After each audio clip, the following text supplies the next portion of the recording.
grados de positivo, que es diluciones. Y otra de las pruebas que ustedes van a realizar es proteína C reactiva. En inmunología ya lo vieron, esta prueba es para ver la inflamación. Entonces, algunas enfermedades de los pacientes se presentan una inflamación inicialmente y posteriormente se desata la enfermedad. Pero ustedes podrían tener el antecedente y después del de tratar a su paciente. Otra de las pruebas es antistreptolicinas. Estas antistreptolicinas son para identificar Streptococcus pyogenes. Esta bacteria se encuentra en la garganta, ¿sí? En primera instancia, pero después se va todo lo que son lo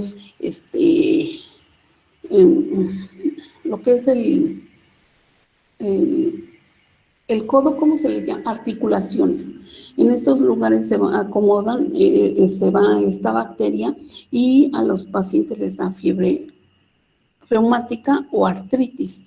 Entonces, artritis es una enfermedad irreversible que el paciente está postrado casi todo el tiempo y tiene muchos dolores en sus articulaciones y no se puede mover.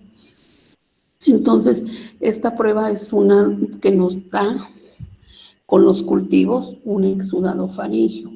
Hay un perfil reumático y es exudado faríngeo, antistreptolicinas, proteínas C reactivas y la prueba de biometría hemática y examen general de orina y velocidad de sedimentación globular, que se los voy a ir explicando poco a poco. Sí, que la velocidad de sedimentación globular, pues relativamente muchos ya no lo piden porque es menos probable que haya una reacción, que también lo vamos a ver más adelante. Entonces, si quieren, empezamos con el cultivo ocular, ¿sí? Con las indicaciones, los medios de cultivo y cómo se lleva a cabo.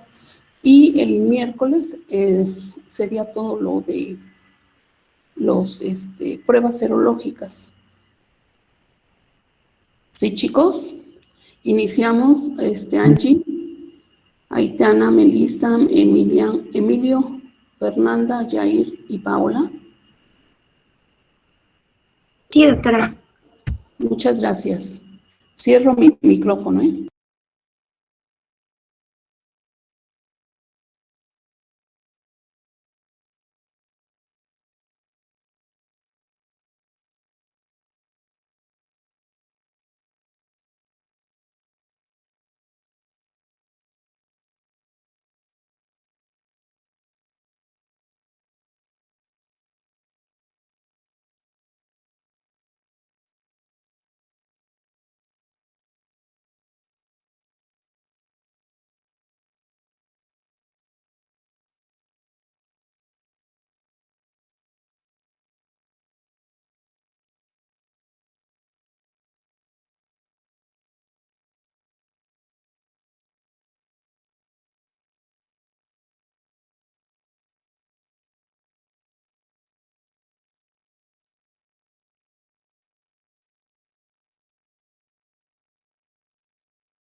Ya vamos, ¿eh? Se está cargando.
¿Qué pasó?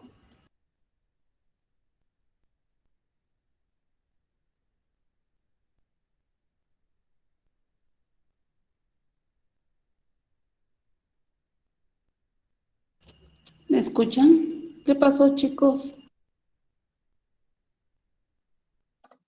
Sí, doctora, sí le escuchamos. Es que mi compañera tuvo problemas con su internet, Ok. pero Ahorita, ahorita va a presentar a alguien.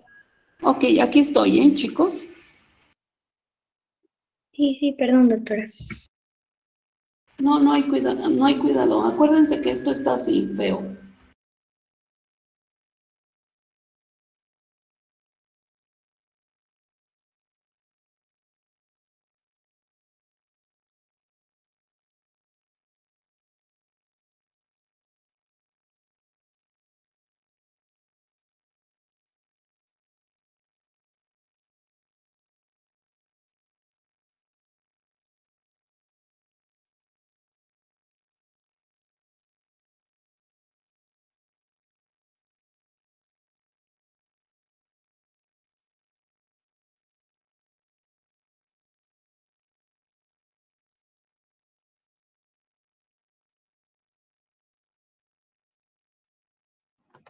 Bueno, voy a presentar yo, ¿eh?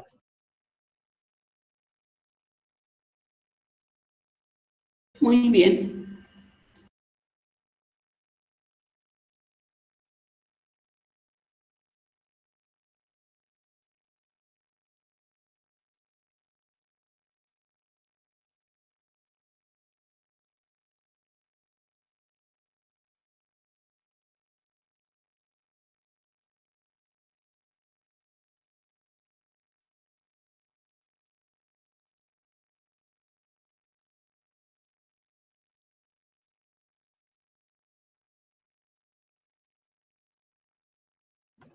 ¿Sí se ve?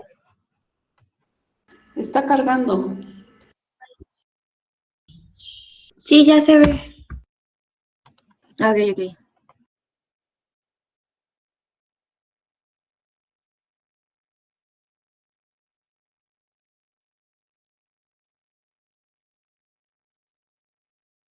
Ya se ve. Bueno, nosotros somos el equipo 6 y vamos a presentarles el cultivo ocular y el equipo está integrado por Melissa, por Jesús, por Angie, por Aitana, Paola, Irving y yo.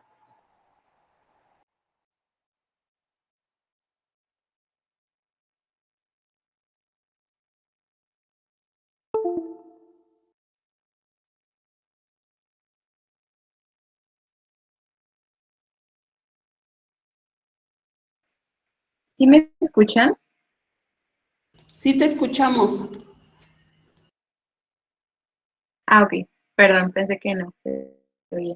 Bueno, para empezar, les voy a dar una pequeña definición sobre lo que sería un cultivo ocular. Para empezar, bueno, un cultivo es este proceso de proliferación de los microorganismos al momento en el que se le van a brindar pues todas estas condiciones que van a ser adecuadas para pues que pueda reproducirse o que pueda propagarse. Y bueno, el término ocular va a ser relativo a todo lo que tenga que ver con los ojos. Entonces, en conclusión, se podría decir que el cultivo ocular es un procedimiento que va a ser realizado dentro de un laboratorio para lo que sea la proliferación e identificación de microorganismos que, bueno, podamos encontrar en los ojos o en sus anexos.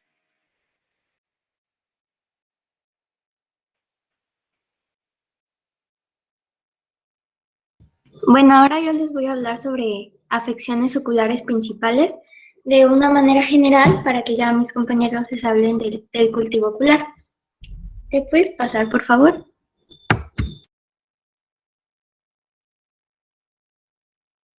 Bueno, primero vamos a hablar sobre la conjuntivitis, que esta va a ser una inflamación o infección de la conjuntiva.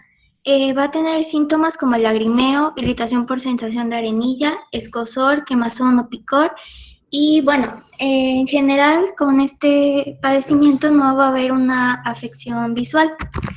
Los signos van a ser hiperemia conjuntival y la presencia de secreción purulenta, serosa o mucosa.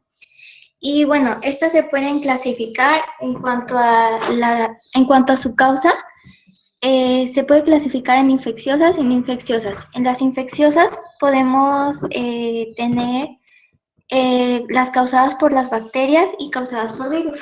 En las no infecciosas podemos encontrar las mecánicas, que son por la presencia de cuerpos extraños, las fisicoquímicas por causas como la radiación, la causticación, quemaduras, también por anomalías de refracción no corregidas, por alergias y autoinmunes. La conjuntivitis en general no va a afectar a la vista.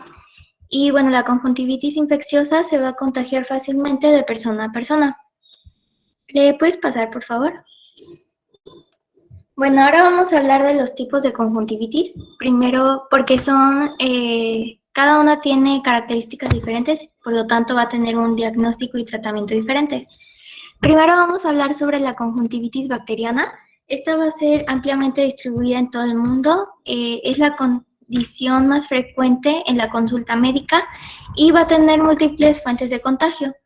En cuanto a las causas que lo producen, vamos a tener que principalmente es por Streptococcus pneumoniae, por Haemophilus aegyptus, Escherichia coli, Haemophilus influenzae y Staphylococcus aureus.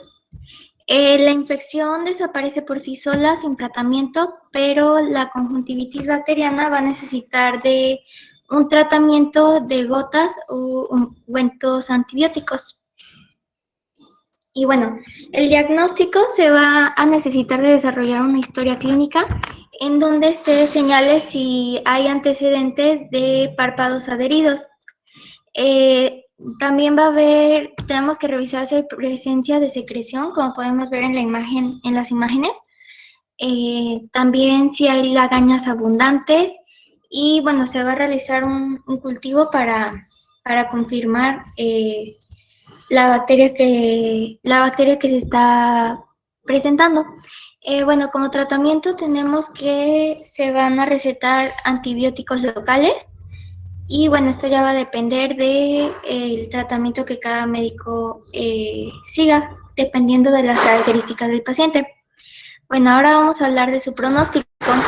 La historia natural de la conjuntivitis se va a dirigir a una curación espontánea, pero la permanencia de estos microorganismos con infección de glándulas del borde palpebral se va a conocer como la blefaroconjuntivitis, y eso ya va a ser, se va a necesitar otro tipo de tratamiento. ¿Le puedes pasar, por favor? Bueno, ahora vamos a hablar sobre la conjuntivitis viral. Bueno, esta va a tener un cuadro clínico de sensación de cuerpo extraño, como ya lo veíamos en la conjuntivitis bacteriana. También va a presentar lagrimeo, poca o nula secreción blanquecina, como se ve en la imagen de la izquierda, edema en el foco del saco interior, linfadenopatía regional y síndrome infeccioso. Bueno, el diagnóstico va a ser mediante una historia clínica y una exploración física, como lo revisamos en la conjuntivitis bacteriana. El pronóstico va a ser de una resolución de aproximadamente 2 semanas. Y bueno, como tratamiento tenemos lavados oculares, vasoconstrictores y antibióticos en ungüento. ¿Le puedes pasar, por favor? Bueno, ahora vamos a hablar de otro tipo de conjuntivitis, la conjuntivitis alérgica. Una de las más frecuentes es la conjuntivitis primaveral, la cual se va a presentar durante las temporadas cálidas y en México puede ser durante todo el año. Es una enfermedad presente en la niñez, aproximadamente a los 7 años, y es más común en los hombres que en las mujeres. Aún no se descubre una causa específica, probablemente puede ser por el polen, subproductos hormonales, o también por las radiaciones solares, pero aún no se sabe exactamente qué lo causa. Bueno, los síntomas se van a presentar sensación de un cuerpo extraño, ojo escasamente rojo, prurito, fotofobia y lagrimeo. Y bueno, el diagnóstico, como lo vimos en los otros tipos de conjuntivitis, va a ser mediante una historia clínica y una exploración física. Bueno, el tratamiento van a ser antihistamínicos, cromonas, lavados oculares y vasoconstrictores, y también puede ser por esteroides locales. Bueno, ahora, en la conjuntivitis por fiebre del heno, esta va a aparecer a cualquier edad, va a ser frecuente en niños y, bueno, se va a presentar edema conjuntival unilateral o bilateral, lagrimeo, ojo rojo y prurito morado intenso. Bueno, para el diagnóstico se necesita de una historia clínica y una observación física. Como tratamiento vamos a tener compresas frías, cromonas, antihistamínicos y esteroides locales. Bueno, también tenemos otro tipo de conjuntivitis alérgica, la cual es la dermatoconjuntivitis, la cual va a ser causada por aplicaciones de ungüentos, antibióticos y esteroides de forma indiscriminada. Se va a presentar un ojo rojo con escasa secreción, lagrimeo y fotofobia, sensación de cuerpo extraño y eczema. Bueno, como tratamiento vamos a tener que se va a necesitar de suspender toda sustancia aplicada en los ojos. Bueno, y en el tratamiento sintomático se puede aplicar compresas frías y antihistamínicos sistémicos. ¿Le puedes pasar, por favor? Y bueno, ahí se muestran las diferentes presentaciones que se puede dar con cada una de las infecciones de conjuntivitis. ¿Le puedes pasar, por favor? Bueno, ahora vamos a hablar de otra enfermedad muy frecuente que es la queratitis. Esta va a ser una úlcera que va a afectar a la córnea. Esta lesión puede ser originada por agentes patógenos, tales como virus y bacterias, o por lesiones ocasionadas por diversas causas, como son las laceraciones, las heridas causadas por objetos, o pues también por el uso inadecuado de lentes de contacto o ciertos medicamentos. La queratitis se va a clasificar dependiendo de su grado de afección. Tenemos las superficiales que van a afectar simplemente al epitelio corneal, las parenquimatosas, las cuales van a afectar a la capa posterior del epitelio, y las posteriores que van a afectar la capa más profunda. ¿Le puedes pasar, por favor? Bueno, sus síntomas se van a manifestar por un intenso dolor en el ojo y una lastimosa e intolerable reacción a los estímulos luminosos. Un síntoma que también va a ser frecuente es el enrojecimiento del ojo debido a la congestión de los vasos sanguíneos que van a rodear a la córnea y se va a acompañar de un fuerte lagrimeo constante. El dolor aumenta al parpadear por el roce del borde del párpado con las lesiones, por lo que las personas van a preferir mantener sus ojos cerrados. Y bueno, esta va a ser una causa muy característica que puede diferenciar a dicha patología. Las causas van a ser diversas. Las más frecuentes pues son los microtraumatismos por cuerpos extraños, la exposición prolongada a radiaciones ultravioleta, como sucede con los soldadores, los esquiadores y las personas que utilizan las camas solares sin una debida protección. También por infecciones virales, bacterianas.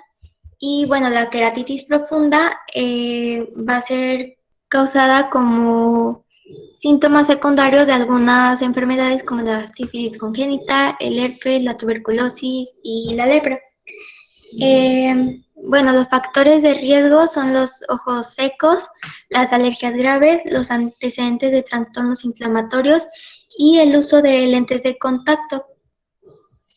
¿Le puedes pasar, por favor? Ah, no, creo que no le pases. Es que ya voy a hablar de otra. ¿Le puedes regresar? Ándale, gracias.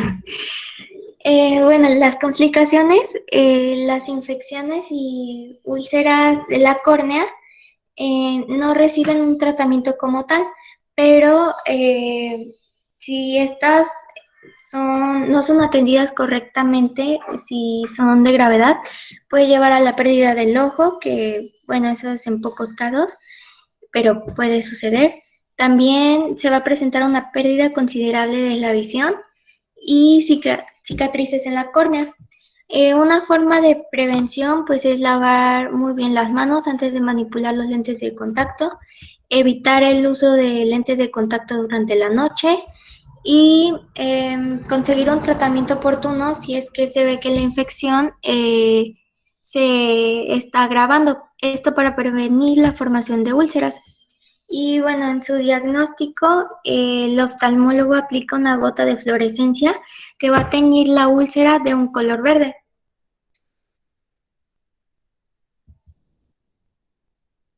Ok, bueno, ahora vamos a hablar de la endoftalmitis, la cual va a ser una inflamación posiblemente producida por una infección bacteriana o fúngica y que va a afectar a todas las capas internas del ojo.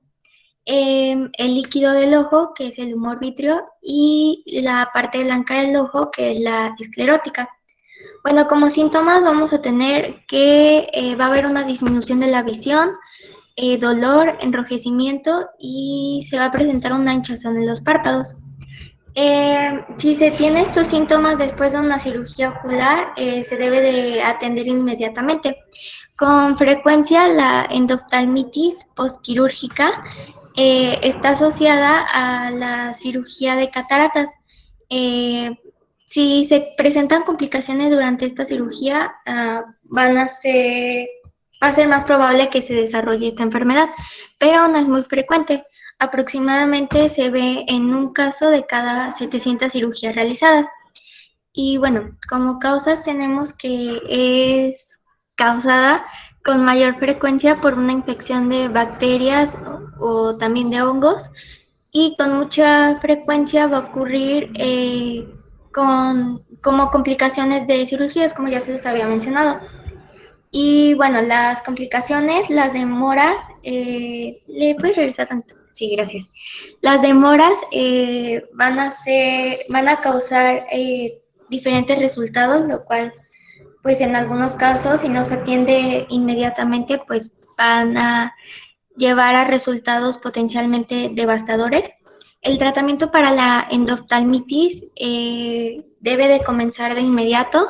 Un retraso de incluso unas pocas horas puede derivar a una ceguera y bueno, de inmediato se deben de administrar antibióticos y corticosteroides y bueno, quizás se necesite de recurrir a una cirugía para drenar el líquido que se encuentra dentro del globo ocular, pero esto ya va a depender de la situación del paciente. ¿Me puedes pasar, por favor? Ok, ahora la última enfermedad que les voy a mencionar es la uveitis, la cual es una inflamación de la uvea. Esta está formada por el iris, el cuerpo ciliar y la coroides, es decir, el tejido medio del ojo. Si la retina está comprometida, se le va a conocer como coriorrenitis. Bueno, la uvea contiene vasos sanguíneos que van a transportar la sangre hacia el ojo. Además, pues va a tener la acción de nutrirlo. Y en la parte media, esta va a estar en la parte media del ojo y nos va a ayudar a ajustarnos a diferentes niveles de luz o a percibir la distancia de diversos objetos. La uveitis es una enfermedad que va a reducir la visión porque va a provocar una hinchazón y va a destruir el área alrededor de los ojos. Bueno, esta es una reacción del cuerpo contra toxinas, infecciones o ataques del sistema inmune. Lo que sucede cuando una bacteria está en presencia y bueno, nuestro cuerpo reacciona, pero a su vez va a causar una inflamación, lo que pues en algunos casos pues va a ser contraproducente. Bueno, se va a desarrollar de la siguiente manera. Primero hay una infección en el ojo, después empieza a inflamar y bueno, ya tenemos la inflamación por una uveitis. El problema de esta inflamación es que al tratar de detenerla, al tratar de detener la enfermedad se van a dañar partes sensibles, pues comprometiendo nuestra visión. Bueno, existen tipos de uveitis. ¿Le puedes pasar? Creo que lo puse en una diapositiva siguiente.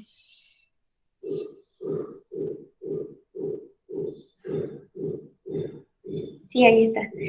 Gracias. Bueno, tenemos la uveitis anterior, que es el tipo más común. Es conocida como la iritis y se presenta súbitamente y puede durar de 6 a 8 semanas. También tenemos la uveitis intermedia, que esta se va a generar cuando la uvea se inflama en el centro del ojo y se puede presentar de semanas a años y esta puede empeorar gravemente nuestra visión. También tenemos la uveitis posterior, la cual va a dañar a la parte posterior del ojo. Se va a desarrollar lentamente y puede durar muchos años. Cuando la uveitis inflama todas las partes del ojo medio, lo que digamos que se conoce como la uvea, se le va a conocer como la panuveitis. Y bueno, las probables causas, ¿le puedes regresar tantito, por favor? Las probables causas va a ser por la presencia de virus, enfermedades inflamatorias, lesiones en los ojos, hongos o parásitos y el tabaquismo. Bueno, los síntomas son visión borrosa, manchas flotantes, enrojecimiento del ojo, dolor en los ojos, sensibilidad a la luz, disminución de la visión y una irritación general en la parte visible del ojo. El tratamiento, pues, es a base de antiinflamatorios, ya sea en ojos, por vía ocular o por pastillas. Lo importante aquí es desinflamar al ojo y que no avance para una pérdida significativa de la visión. Y bueno, eso sería todo de mi parte.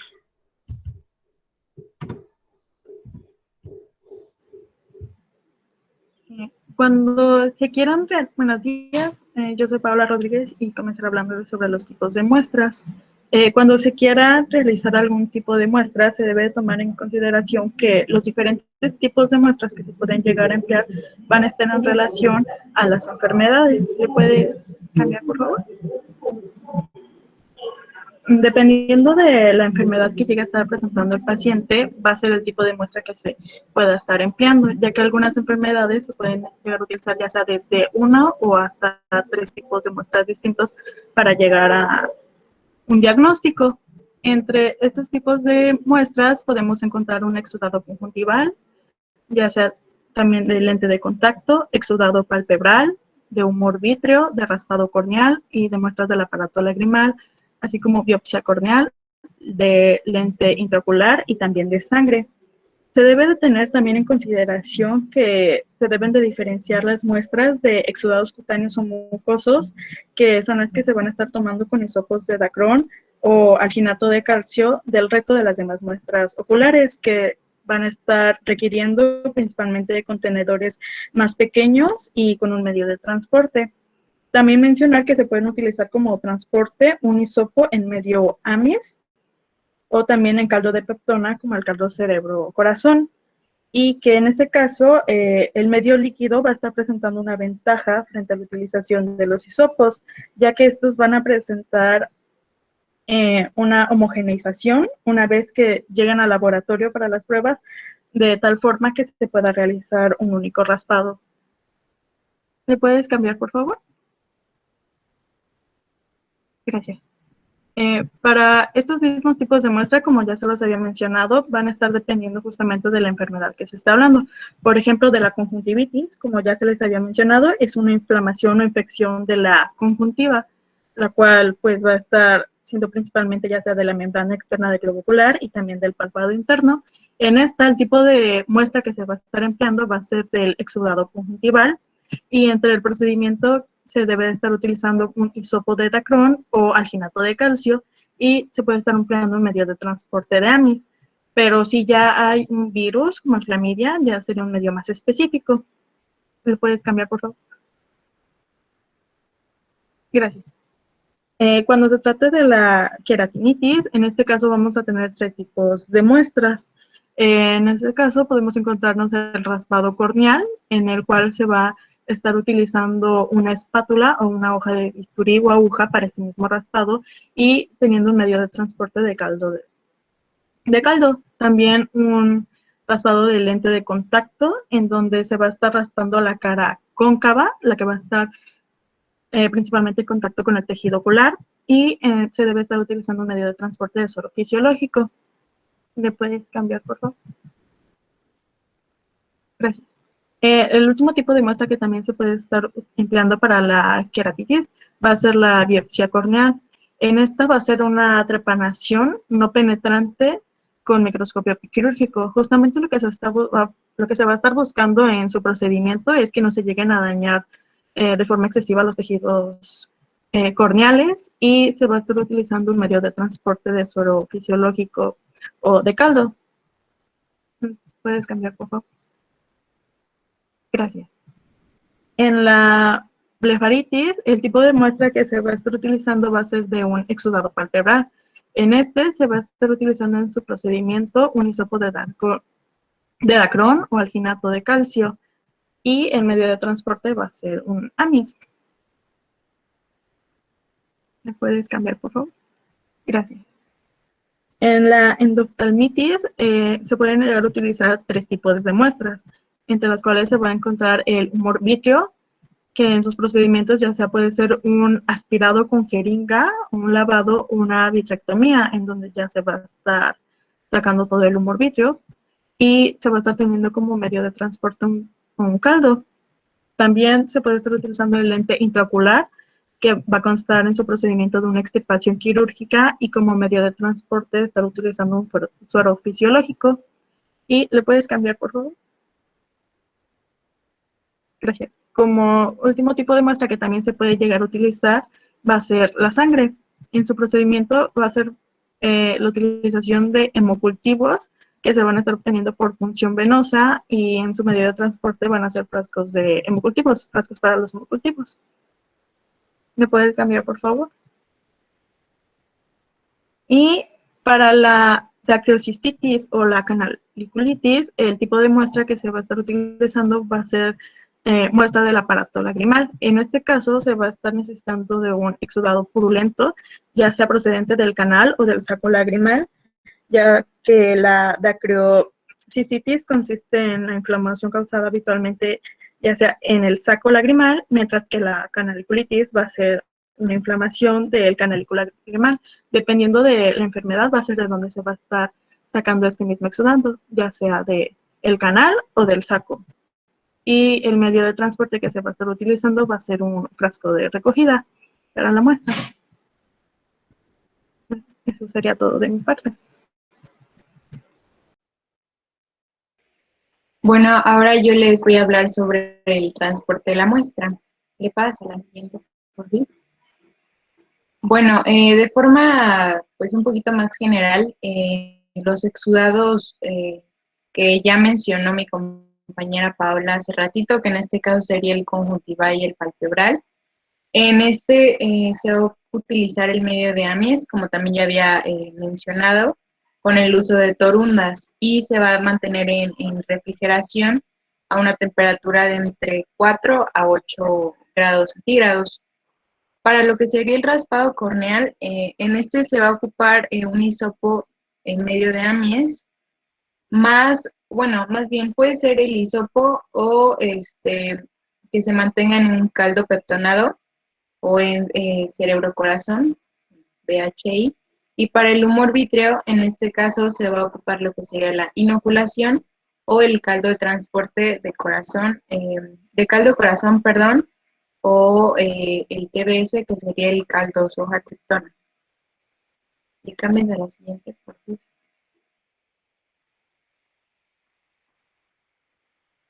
Y bueno, para lo que sería la muestra del aparato lagrimal, este se va a remitir en contenedores de atmósfera reducido. Esto, bueno, es para obviamente conservar la muestra lo más intacta, y estas muestras, en estas dos, la del aparato lagrimal y las biopsias y lentes, se van a referir al laboratorio de forma inmediata en un cuidado un poquito más especial para que la muestra obviamente no se contamine y no pueda cambiar su estado. Entonces, como les decía, del aparato lagrimal se va a remitir en contenedores con atmósfera reducida para, bueno, detectar los microorganismos que se puedan encontrar de forma anaerobia.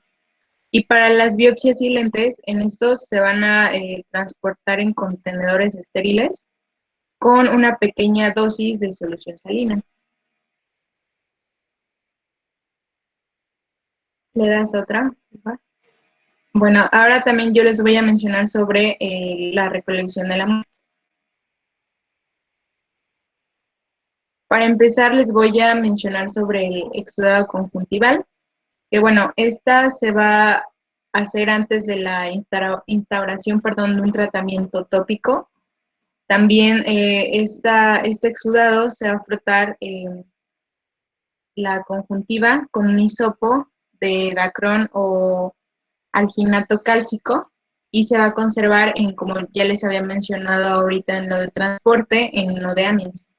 Y bueno, en caso de que la mucosa se encuentre seca, se va a empapar la torunda en caldo de triptona soja o TBS y también en infusión cerebro-corazón, que bueno, sería el BHI.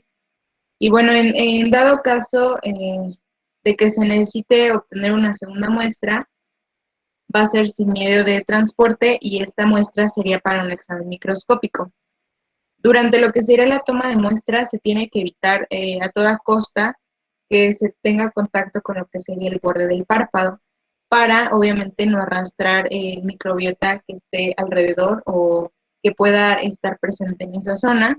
Y bueno, para infecciones víricas, la muestra se debe introducir en un medio de transporte adecuado para, bueno, las infecciones de este estilo, que sería por virus. ¿Le cambias a la siguiente, por favor? Bueno, para el raspado corneal, en estas se va a realizar antes de instaurar, perdón, un tratamiento antibiótico. Y bueno, también se va a inocular bueno, en un medio bacteriano de entre 100 y 300 UFC. UFC significa la unidad formadora de colonia, que va a servir para cuantificar microorganismos que estén en una muestra líquida o sólida. Si el inóculo es bajo, bueno, más bien, el raspado corneal es de un inóculo bajo, entonces esto quiere decir que se afecta fácilmente cuando existe presencia de antibióticos tópicos y bueno, se reduce su sensibilidad de cultivo entre el 30 y el 40%. Para este tipo de raspado corneal se va a usar lo que serían espátulas de Kimura, hoja de Bud Parker y agujas estériles. Tanto la espátula de Kimura como la hoja de Bud Parker van a permitir debridar lo que sería la capa superficial y acceder a microorganismos que se encuentren en capas mucho más profundas de las que se encontrarían de forma más superficial o un poquito más accesibles. Y bueno, en la imagen les pongo cómo sería una espátula de Kimura, más o menos la punta que tengan. Le cambias a la siguiente, por favor. Para la biopsia corneal va a ser importante sus indicaciones y también para el lente de contacto. En este caso, la indicación de la biopsia corneal sería en caso de presentar una infección que no responda al tratamiento que ya se le haya administrado para aquellos cultivos de raspados que son negativos y aún así se sospecha que se presenta una infección o en dado caso que el paciente no requiere una mejoría. También se indica cuando la infección se localiza en lo que serían capas más profundas del estroma. Y bueno, para lo que sería el lente de contacto, su indicación un poco más principal sería por la sospecha de una infección por acantomoeba. Y bueno, eso es básicamente para su recolección o recogida de muestra. Le pasa a la siguiente. Para lo que sería el humor vítreo, que bueno, ya les comentaba un poco mi compañera Paola hace rato, esta va a ser exclusivamente antes de un tratamiento antibiótico y bueno, se va a obtener esta muestra por una aspiración con jeringa en un quirófano, por una vitrectomía y lavado para evitar lo que serían tracciones vítreas. Y bueno, estos análisis de humor acuoso va a permitir presentar la escala de sensibilidad que nos va a ayudar a determinar lo que sería la etiología de la vitritis, que en este caso pues serían las causas de por qué se está presentando. Bueno, la vitrectomía, se me olvidó comentarles que es una técnica de microcirugía ocular, que bueno, se va a extraer lo que sería el vítreo para poder realizar su análisis de forma correcta. Y para lo que sería el lente intraocular, se va a dar en caso de que se esté presentando la endoftalmitis postquirúrgica tras haber realizado o haber colocado un implante. Y bueno, una vez que se extrae, se va a introducir en lo que sería solución salina estéril, bueno, en mililitros de 0.5, y inmediatamente se va a remitir a lo que sería el laboratorio, y como ya les había contado, estas tipos de muestras se van a tener que referir en medios de forma estéril y lo más pronto posible al laboratorio.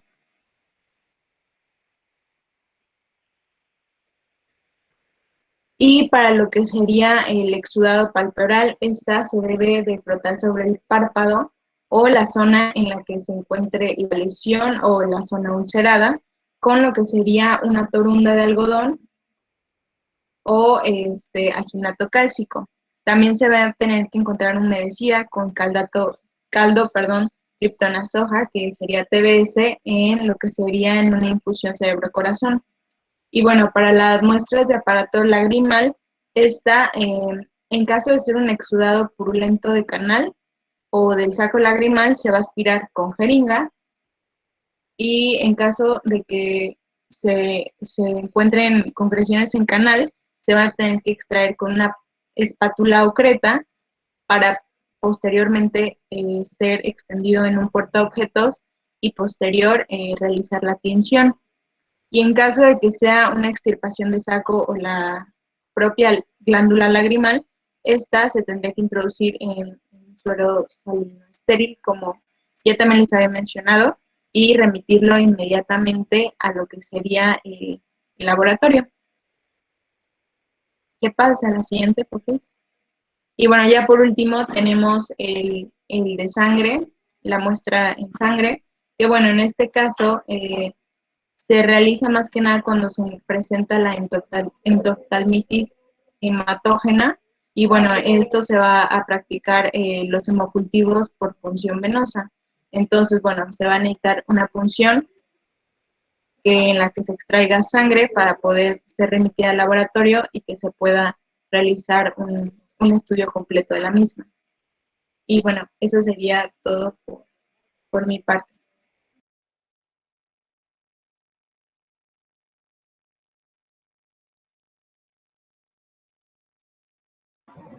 Bueno, voy yo. ¿Me dicen si me escuchan, porfa? Sí se escucha.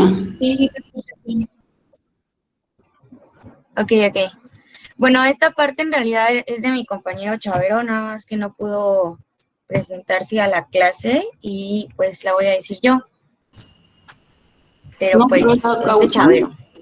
Bueno, voy a hablar del... ¿Mandé? ¿No sabe la causa? Creo que fue al médico Ok, lo anoto. o algo así, entendí. Bueno, voy a hablar del procesamiento de la muestra. Primero que nada, antes de un procesamiento, pues tiene que haber un tratamiento de esta, ¿no? De la misma. Entonces, el límite para aceptar muestras de exudados oculares o intraoculares debe ser un máximo de 24 horas. Ahora, las muestras tienen que estar correctamente identificadas, o sea, pues, qué tipo de muestra es y todo eso, ¿no? Y tienen que estar acompañadas de su volante de solicitud, que es la información, y el contenedor adecuado. Ahora, en caso contrario de que estas medidas no se sigan, deben rechazarse para su análisis y comunicar esta incidencia lo más antes posible al remitente. Y para información sobre este aspecto se debe consultar el PNT-RTP1, que es la recogida, transporte y procesamiento general de las muestras en el laboratorio de microbiología. Ok, bueno, para procesar la muestra ahora sí propiamente, los exudados palpebrales y conjuntivales se van a inocular directamente en medios sólidos, mientras que las muestras corneales, vítreas y del aparato lagrimal deben emplearse en un caldo de enriquecimiento, que puede ser TSB, que es el caldo de soya triptona, el BHI o el tioglicolato. Los medios sólidos Ajá, acá. Los medios sólidos se deben inocular en el reaislamiento al menos en 3 estrías para poder estimar la cantidad de crecimiento. O sea, en menores estrías, pues no se va a poder observar bien la muestra. Y si se ha empleado un caldo como medio de transporte, este se debe homogeneizar en un vórtex antes de inocularlo en los medios sólidos. Ahora, en el caso del lente intraocular, este debe agitarse vigorosamente en vórtex y en la solución salina de transporte durante al menos 10 minutos. Esto es para que se permita el desprendimiento de células. Y en el lavado de humor vítreo debe concentrarse mediante filtración con filtros estériles de polivinilo y cultivar el filtro o mediante centrifugación.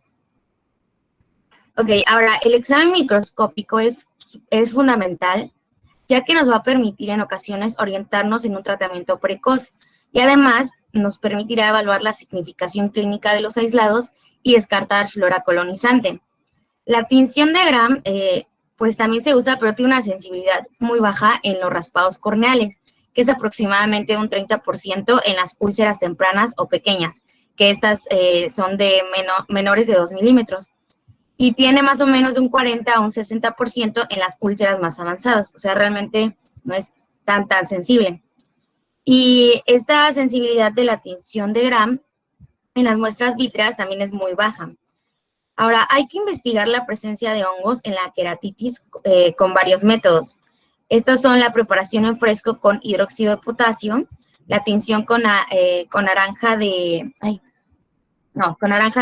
acridina y azul de lactofenol. También puede ser la tinción de Giemsia y calcofluor.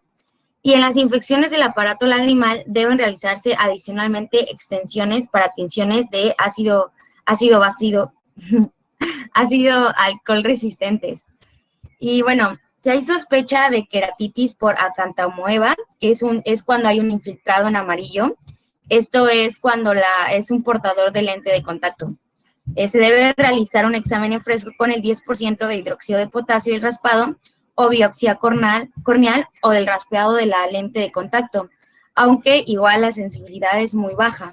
Y en caso de sospecha de infección por clamidia, según las técnicas disponibles en el laboratorio, se pueden hacer extensiones para inmunofluorescencia directa. Y bueno, eso es todo de la parte de mi compañero. Bueno, buenos días compañeros, soy Irvin Uribe y voy a presentarles sobre la selección de medios y condiciones de incubación. Siguiente, por favor. Los medios de cultivo sólidos empleados deben incluir un agar al menos con 5% de sangre de cordero o de caballo, incubados a ambos a 37 grados centígrados y con 5% de dióxido de carbono. También es posible la utilización de agar McConkey a 37 grados. Siguiente, por favor. Si se trata de conjuntivitis hiperaguda o es un recién nacido, se debe inocular también en medio selectivo para gonococos, ya sea en agar Thayer-Martin, en agar Martin-Lewis o en agar NYC, ya que estos medios cumplen con los requerimientos necesarios para la proliferación e identificación de los gonococos. Además de esto, se debe incubar a 37 grados centígrados en la atmósfera con un 10% de dióxido de carbono. Opcionalmente, en caso de sospecha de infección fúngica, se debe de añadir el agar Saporud, creo es, incubado entre 25 y 30 grados centígrados, ya que este agar aporta elementos esenciales, estos siendo las ketonas y glucosas, que promueven el crecimiento de los hongos. En las muestras del aparato lagrimal hay que incluir medios de incubación para la proliferación y identificación de organismos anaerobios.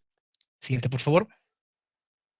Ahora, excepto en las muestras de exudado palpebral y conjuntival, el resto de las muestras oculares deben de inocularse en caldo de enriquecimiento incubado a 37 grados centígrados y en un mínimo de 5 días. Y si hay sospecha de hongos, debe incubarse y examinarse en un periodo más extenso. Es recomendable hacerlo durante un periodo de 5 a 14 días. En los casos de caniculitis y sospecha de actinomicosis, hay que mantener la incubación durante 2 semanas. Siguiente, por favor. En caso de Acanthamoeba, puede recuperarse fácilmente a partir de agar no nutritivo, como un medio salino de pH o que contenga bajas concentraciones de nutrientes cercanas a un 0.05% de peptonas, un 0.05 de extracto de levadura y un 0.1 de glucosa, de glucosa. Todos estos valores en presencia de bacterias y a 30 grados centígrados. La presencia de amebas puede detectarse al examinar la superficie de agar con un microscopio convencional, invirtiéndose la placa y enfocándose en el objetivo con un objetivo por 10. Las amebas empiezan a cubrir la superficie del agar en 1 o 2 días, por lo que los cultivos deben examinarse cada día y descartarse como negativos a los 7 días. Solo recalcar que en los casos de caniculitis y sospecha de actinomicosis hay que mantener la incubación por 2 semanas. Siguiente, por favor. Existen varios estudios que demuestran que la incorporación de un medio de cultivo líquido a los medios de sólidos tradicionales incrementa el rendimiento de los cultivos en un 20 a 30%. Los medios líquidos empleados varían entre los diferentes estudios. Se han utilizado caldos peptonados. Estos, mediante la adición de un reactivo específico, permite comprobar la reacción de indol. Esta suele tener valores similares de efectividad sin importar si son producidos de forma industrial o fabricados de forma casera. También la implementación de tioglicolato, que suele usarse con fines de cultivo rápido. También se puede utilizar la BHI comercial, también conocida como infusión cerebro-corazón, y algunos medios comerciales de sistemas automáticos como el BACTEC Plus, ya que pueden ayudar a detectar de manera más óptima organismos pediátricos y no pediátricos. Aunque no existen análisis comparativos entre la efectividad de los distintos medios de enriquecimiento. Siguiente, por favor.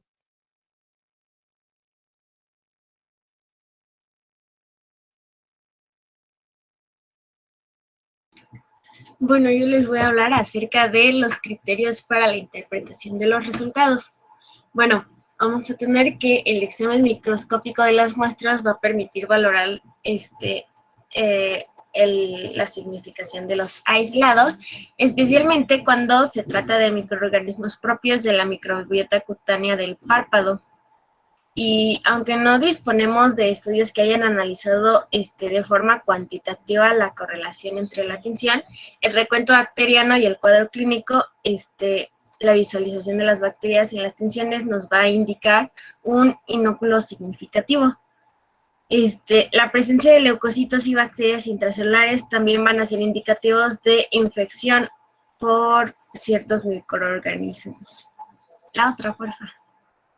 Bueno, se va a valorar siempre la presencia de patógenos como Staphylococcus aureus, Streptococcus pyogenes, Streptococcus pneumoniae, Pseudomonas aeruginosa. La otra, por favor.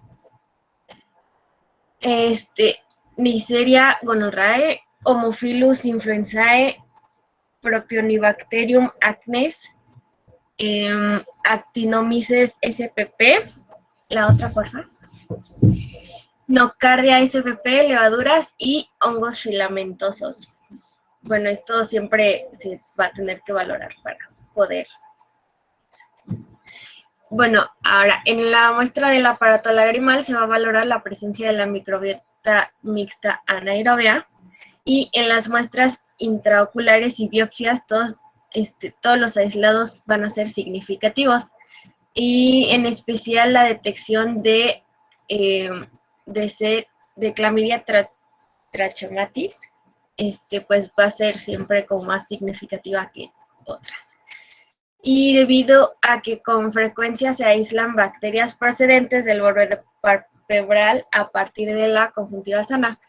En la mucosa sin infección se van a encontrar Staphylococcus coagulasa negativa y corinebacterias, pero también se pueden encontrar patógenos tradicionales como Staphylococcus, Streptococcus, Haemophilus y Moracella. Ahora sí.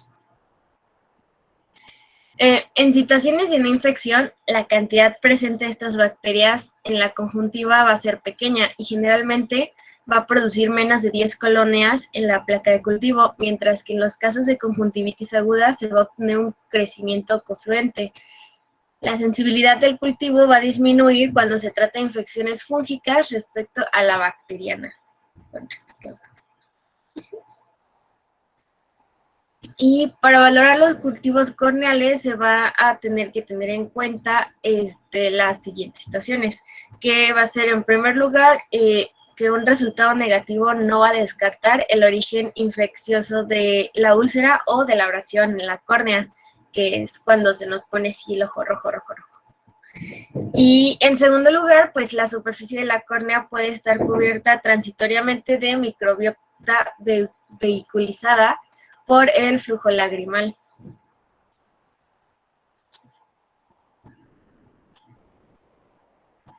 Ahora, el retraso en la toma de la muestra o el uso previo de antibióticos puede causar una insuficiencia en el material de recolección, por lo que puede que no sea posible detectar el agente causal en aproximadamente del 35 al 60% de los pacientes con sospecha de queratitis infecciosa o alguna otra enfermedad, y posiblemente debido al insuficiente material pues, que se puede obtener gracias a pues, lo que ya mencioné. Ay. La otra, por favor. Y pues en general las úlceras corneales de mayor tamaño, que van a ser de más de 2 milímetros, nos van a proporcionar un material suficiente para el análisis microbiológico y para la extensión de tinciones y el cultivo. Para considerar como relevante un aislado, especialmente cuando se trata de Staphylococcus fabulosa negativa o Streptococcus del grupo Viridans, debe ser un cultivo puro y debe coincidir con los hallazgos del examen microscópico o detectarse en varios medios de cultivo o en varios raspados.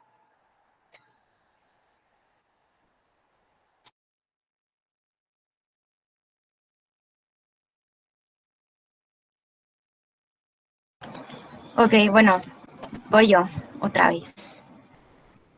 Ya para terminar, voy a hablarles de las técnicas rápidas de diagnóstico. Y estos son los métodos moleculares, que es el empleo de la PCR en las infecciones oculares fúngicas. Ahora, va a existir ciertas ventajas y desventajas en este tipo de métodos. Las ventajas es de que la sensibilidad del cultivo en los raspados de, por ejemplo, endoftalmitis es menor del 70, y en la queratitis es menor del 75 al 80% debido al escaso inóculo, pero en realidad es un porcentaje alto, ya que pues es un inóculo escaso. Ahora, el procedimiento de cultivo de identificación puede requerir más de una semana. Perdón. El procedimiento de cultivo de identificación puede requerir más de una semana y demora la instauración precoz de un tratamiento adecuado. Además de que evita la utilización innecesaria de antifúngicos de forma empírica, dado los efectos tóxicos de muchos de ellos. Entonces, más bien, el segundo punto estaría en desventaja, ya que es tardada el procesamiento de este cultivo. Y bueno, las desventajas sería que la utilización de estos métodos no va a permitir el estudio de sensibilidad ni la recuperación del aislado con fines epidemiológicos, o sea, para estudiarlos. Ok, bueno, y ahora los procedimientos no aceptables dentro de este tipo de métodos es de que no se deben admitir muestras si han transcurrido más de 24 horas de la toma y sin medio de transporte. Es lo que mencioné hace rato en el tratamiento. También, no deben procesarse especímenes para la investigación de anaerobios si ha transcurrido más de una hora desde la toma o si esta no se ha conservado en el adecuado medio de transporte reducido. Y también que el cultivo de las lentes de contacto o del contenido de las cajas conservadoras de lentes no aporta nada el diagnóstico microbiológico de la queratitis bacteriana o fúngica. O sea, no es necesario el cultivo, ya que no interfiere con el diagnóstico. Y también que, los líquidos conservantes o la superficie de la lente de contacto pueden estar contaminados por microbiota mixta saprófita debido a las costumbres higiénicas del usuario y al contenido del líquido. O sea que a lo mejor el diagnóstico es errado ya que la lente de contacto puede estar contaminado por una mala higiene, no necesariamente porque tenga ya un padecimiento el paciente, sino por una mala higiene se contaminó el lente de contacto, entonces no es tan fiable un cultivo de lentes de contacto, ya que pues puede ser haber diagnóstico errado.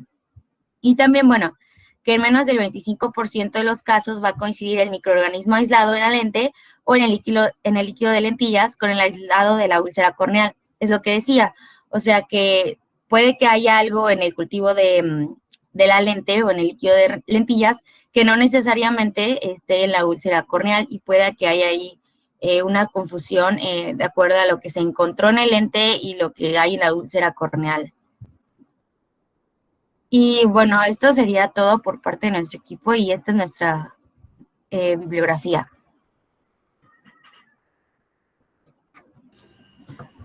Muy bien, chicos. Angie, a ver, sí, es Angie. En tu presentación de bacterias, te pido un favorzote muy grande, porque ya ves que todo el material didáctico que ustedes presentan todo el mundo lo puede ver, ¿de acuerdo? Entonces, te pido un favorzote. En tu diapositiva de las bacterias, E. coli, la coli la pones en minúsculas, en neumococo y otra bacteria. Allí ¿En cuál? ¿En las que yo dije, perdón? Es que no. Sí, de tus no puse presentaciones, eso. A ver, chécamelas si fueron de bacterias. ¿Era E. coli, Streptococcus pneumoniae? Ah, en la anterior, en la Sí, exposición anterior. las primeritas, Angie, porfa. Y también tú estás en virus y estás poniendo antibióticos. Allí tendría que ser Pero, o sea, se refiere a la exposición anterior, ¿no? O sea, no necesariamente a mi parte, sino en toda la exposición. ¿Quién dio lo primero? Sí fuiste tú, Angie, ¿no?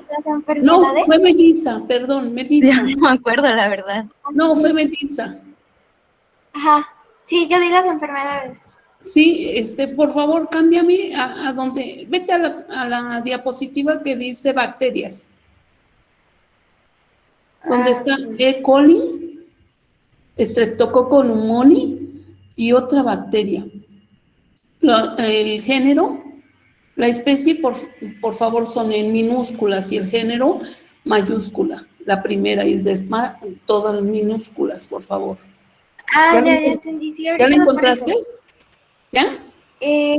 Sí, ya lo estoy corrigiendo. Cámbiale, ¿no, Melissa? Porfa. Sí, ahorita le cambio. Y donde dice tratamiento para virus, le quitas antibióticos. Tiene que ser antivirales. Ah, sí, doctor, ahorita le cambio. Porfa, ¿no? Parece que estuvo bien toda la Sí, presentación. Me encantó muchísimo. Relativamente todos dieron muy buena presentación.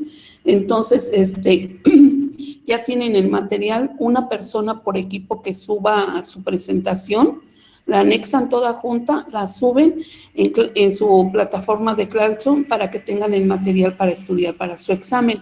Igual, yo de esas presentaciones saco las preguntas, ¿de acuerdo, chicos? Para que no se me distraigan con otros. Entonces, únicamente voy a hacer su examen de las presentaciones que dieron ustedes y la segunda parte sería de pruebas serológicas. ¿Tienen dudas o preguntas a sus compañeros, por favor?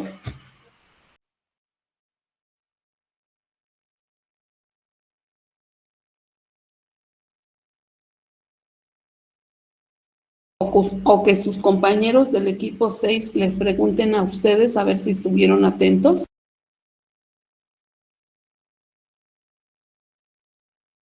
Doctora, yo tengo una pregunta, pero con respecto a mi equipo. Somos el equipo 5. Es que, bueno, ese día que expusimos, no escuchamos varios de mi equipo y ya teníamos la calificación, entonces no sé si nos podría confirmar. ¿Cómo? Ustedes ya dieron el día miércoles urocultivo, ¿no? Ya tienen una calificación, ya esa se la voy a promediar con su examen 2. Ya todos los del equipo, ¿verdad? Todos los integrantes, digo. Sí, todos los integrantes, inclusive ahorita Chevero no me comentó nada, entonces no sé si él va a dar quiera dar un tema solito o que alguien lo acompañe para que tenga la participación, ¿de acuerdo? Pero también chequen que tenía su parte él preparado, o sea, tenía la mitad de la calificación. Entonces ahorita yo creo que tendrá su calificación de equipo, nada más me faltaría su presentación, ¿de acuerdo? Sí, gracias, maestro. ¿Dudas o preguntas, chicos? Bueno, ya les queda 12 minutos.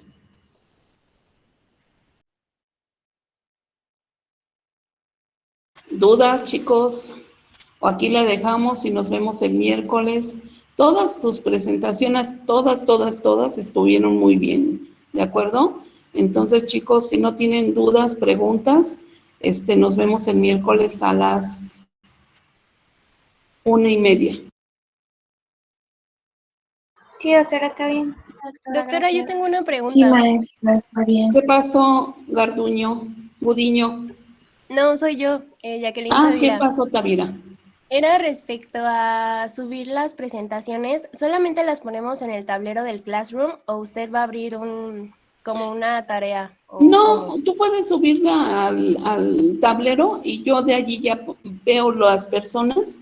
Aquí ya en el cuaderno tengo la calificación, o sea que nomás es rectificar los alumnos que estén en los equipos. Ok, doctora. ¿Sí, Tavira? Sí, está Muy bien. bien. Muchas gracias. Sí, a ti. Entonces nos vemos el miércoles a la 1:30. Cuídense mucho. Sí, Y maestra, nos muchas vemos el gracias. miércoles. Gracias, doctora, igual. Gracias, doctora. Hasta luego. Hasta luego, Torres. Gracias, doctora. Hasta luego. Gracias, doctora. Que tenga bonito día. Hasta luego, Diana. Bonito día.